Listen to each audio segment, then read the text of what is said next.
Welcome back to round 2 of RBET Rulers. This is my replay analysis, and right now we are looking at my match against Fancy Diesel.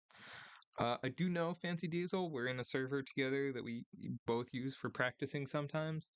So he also then knows some of my weird techs and stuff going into this, and that's actually a good thing for me, I think. Here, turn 1, I set Torrential, set Vayu. Straightforward play. I don't know what he's on yet. I don't remember what he thinks is best, what he really feels he's an expert at going into this match. So I don't have much of a determination of what he's going to be on. So I just set the play that feels most generic, feels least punishable of them. Yeah, so he goes for Trooper into the MST. I'm not entirely sure for the ordering on that one, why he does it. But this is totally fine to me. I have various ways to out the Trooper. I'm hoping he doesn't set back row so I can just comfortably Sirocco over it.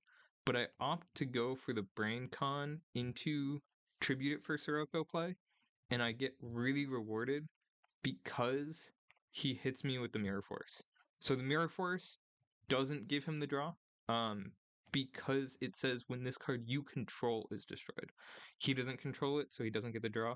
One very important thing in tournaments is to remember these rulings and to make sure you hold your opponent to them. I was really trying this tournament to resolve things the way that it's like in the rules to resolve them, in the like tournament structure to resolve them. So I opted to go with what I remember Keegan ruling before, which is the card gets revealed and it returns to the top of the deck. So it was a bottomless, and that becomes really interesting for how this game ends up playing out. I just set Raikou, set Legacy. Again, I can set Legacy when I have a monster that is very protective set, because I know that it doesn't matter what they summon, what they do into it. The Legacy is there more for outing like a Heavy Storm that he has and that he held. So he attacks in. I will note, I did mill Plague off the Card Trooper, which is another reason that I think he had to Mirror Force there. It was a very handy mill for me, because that threat was kind of annoying for him. So I'm just setting another one. The Legacy, I don't feel the need to do it now. I know he is the bottomless, right? So I'm assuming that's the card he set. Even if I could summon Sirocco, I probably wouldn't, and now I can. So I draw, looking for another one, looking for an out to the bottomless, right? Because I don't want to just give up this Sirocco, especially when I have a stacked graveyard of Vayu and Plague. I really don't want it to get banished.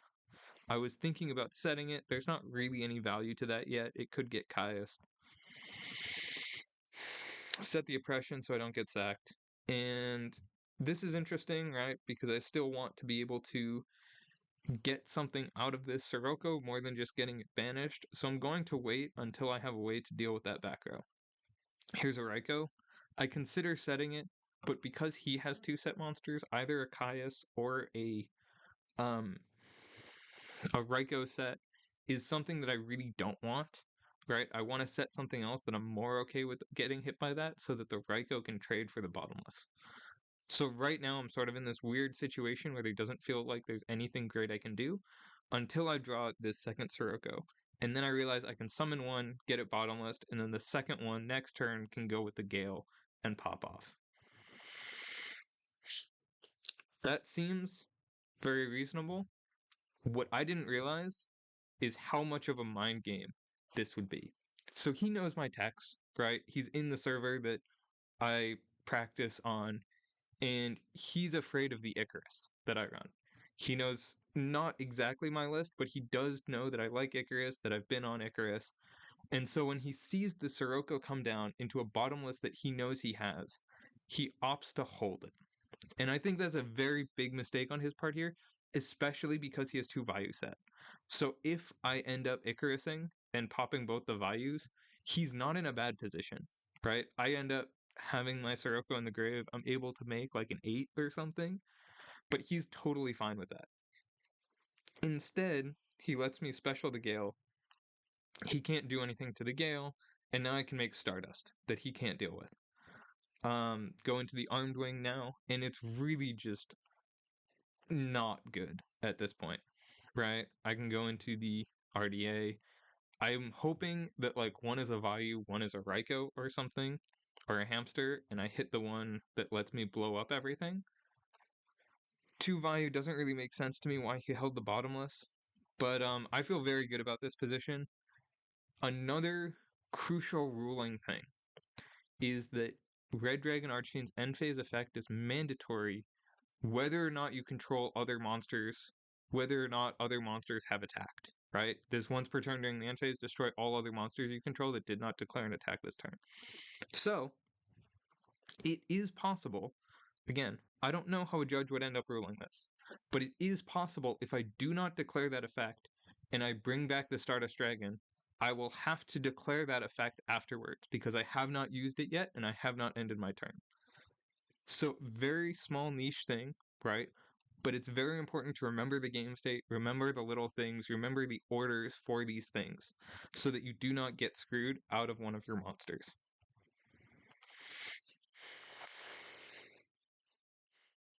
Yeah. So here the Caius is fine. I have so many big threats, right? I have Oppression, Mirror Force, two guys that are bigger than Caius, and it's all just like too much for him to deal with, realistically.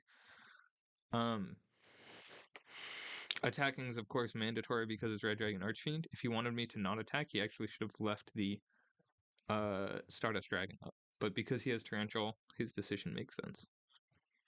He has two Caius, right? So he's able to out my board, but I'm just at this point too far ahead. I have 6 cards. He had 4 drawing to 5. So I've significantly gained advantage through this trading because basically of that bottomless knowledge and that play around.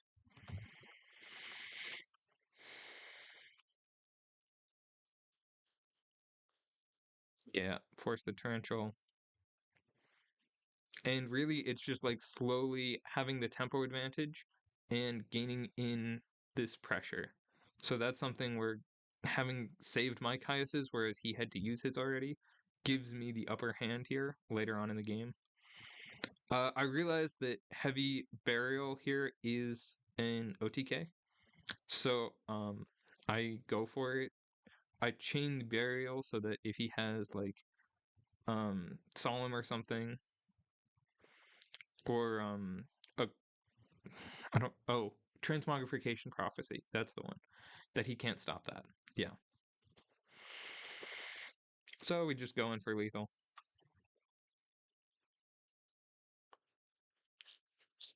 I don't think I went into this match having played the Vayu Turbo Mirror at all. I might have played it once or twice, but it had been a little while. So going in, I was not really sure how to side. I love siding in deck dev. I like it against every deck except Blackwings, Gladiator Beasts, which aren't real, and Hero Beat. So I sided it in here, um, expecting again it to be a fine card, it to be able to hit things. It does brick sometimes, and it is also a great way to mix up the Icarus, right? I have the one Icarus in the main. I can switch it out for deck dev if I want to dodge Starlight Road, if I want to do something that they're not expecting. Yeah. So I opt for the deck dev here. He knows I'm on Icarus, so I sided it out.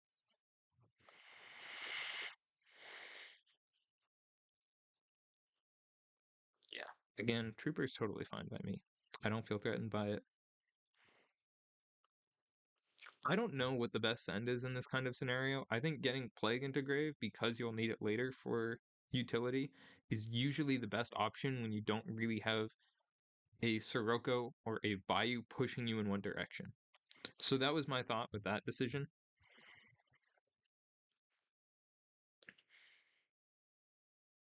I'm totally happy seeing that. I'm less happy seeing that one. He got the 50-50 on what to hit with the dad.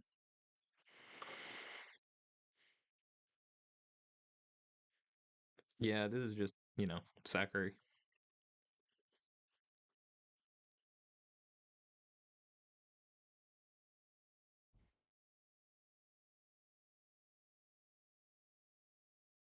in terms of when should you scoop and when should you let them keep attacking until they actually go for lethal, I think usually it's better to scoop early.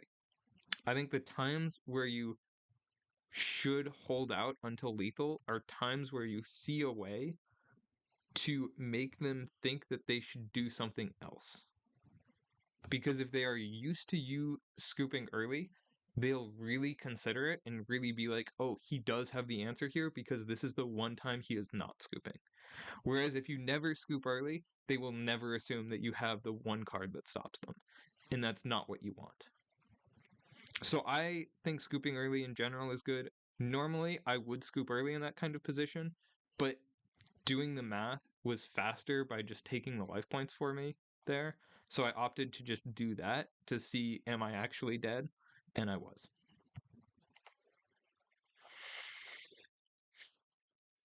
So this D-Elk was very surprising to me. I don't think D-Elk is good in Vayu. You don't want most of the cards that get banished in your hand, things like Vayus, you'd rather them in grave. And also, you don't really get too much value off things getting banished off the top.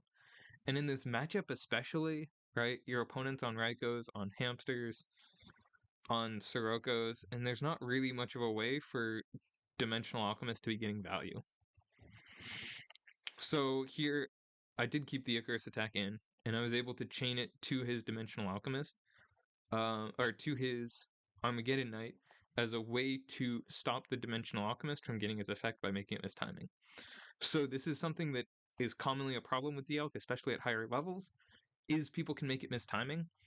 And he has the Compulse here to save himself a little value, and renew the Armageddon Knight effect for next turn.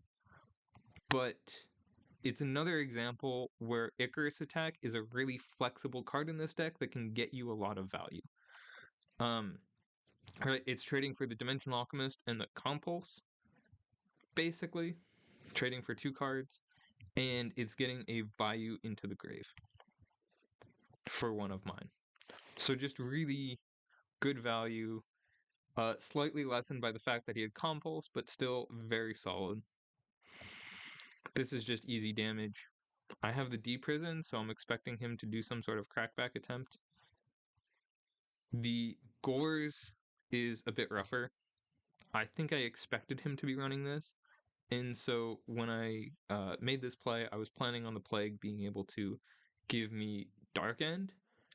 I would then be able to deprison his other summon here, or his other body here, right? If I Dark End out the Gores, I can deprison the token and then Dark End him again. I did not account for the fact that he would just go in with Armageddon Knight and basically shove because he's kind of forced to deal with the Dark End. Kind of luckily, he goes for the Goyo play instead of the 3 bodies play. Better for me. But it's definitely something I should have seen ahead of time. Should have stopped. He went for token over the Greffer instead of token over the Dark End. And I'm not entirely sure why. I guess he was afraid of a lethal shot with the Greffer with what I'm top decking because I know what I'm top decking. But I don't think that's the right move. I think he should have outed the Dark End instead. Maybe he forgot it was already shrunk or something. Yeah, so he's able to make 2 Armed Wings with his Burial, but he is smaller than the Armor Master that I am able to make. And of course, I top deck Caius because it's my day. Yeah, at this point, it's just like a slow cleanup process of draining him and eventually winning. Compulse is amazing here because I just need a way to make sure that I don't get sacked and die. Trooper, beautiful. The Sirocco will guarantee lethal over it. Yeah, so this match was really fun, and I think it really exemplifies why Icarus is great in both ways. On the one hand, if they're planning for it and they play around it, they will lose because of that fear.